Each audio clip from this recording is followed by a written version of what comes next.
Guys, we have just witnessed what is going to potentially go down as one of the best seasons in Formula One history. How often within the last 20 years have we gotten such a close title race? You look back at 2012, but the fact that these two guys, Max Verstappen and Lewis Hamilton, were tied on points. Yes, there's like 23 or 24 races. I forget exactly how many. And they were tied on points going into the last race of the season. The chances of that happening are slim to none. This was set up so perfectly. And, the race itself, it was a good one. Hamilton led for almost, much of the race. At one point, around lap 21, Checo Perez did well to kind of bring Verstappen back into the race. And then I think what's going to be talked about more perhaps in the race itself for now is the FIA kind of making a really weird decision that kind of goes against themselves, letting all the lap cars pass through except Hamilton and Verstappen, and letting them kind of race on their own. It was kind of weird. It was a very entertainment-based decision. I think they recognized, this is probably the most eyes they've ever had on the sport, and they wanted to give a show for those people to try and draw more interest. I'm not sure it was the right decision. I'm not sure it was a fair one.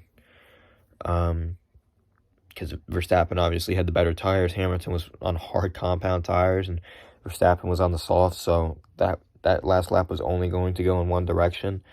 Feels a little odd, though. I feel like Hamilton deserves to win the race, and, people are going to say that Verstappen deserved to win the championship.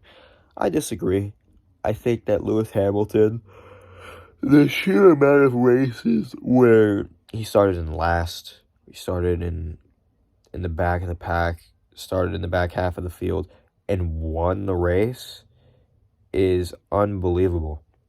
He has driven his tail off this whole season. And yeah, he's got some lucky breaks. There's some decisions going on that, the whole thing in the UK where, the big accident of Max Verstappen, that was kind of Hamilton's fault. You've got all of that going on, and a lot of people think that, there were times where Mercedes kind of sabotaged Red Bull. I don't know if it was a great ending in terms of action, but I think it's one that's going to be controversial for at least a little while until people come to accept it. I think there's a lot of people out there that wanted Hamilton to win that are going to fail to accept that there is a new guy in town in Max Verstappen that is absolutely going to provide competition for Lewis Hamilton for seasons to come, given how much longer Hamilton races. Now we look ahead to next season where we've got George Russell, who's going to be with Mercedes. Perhaps Sergio Perez does a little bit better and provides a little bit more of competition. We'll see what Ferrari does. They've got a great team. We'll see what McLaren does. Next season is going to be a big shakeup because we've got brand new cars coming in for the 2022 F1 season. So I think the best years could be ahead of us in terms of a level playing field. But congrats to Max Verstappen. He was dominant for many stretches this season. I want to say like the late spring, early summer is where he really came into his own, right around Austria. You thought for a minute he was going to run away with the title. That's how good he was racing. So he definitely deserves it. He's a fast racer. That's really what it comes down to. And, Mercedes has the better car, but Max Verstappen made up for that and managed to win the race and win the championship. So can't complain there. Let me know what you guys think about the FIA in the comment section down below, and I'll see you guys next season.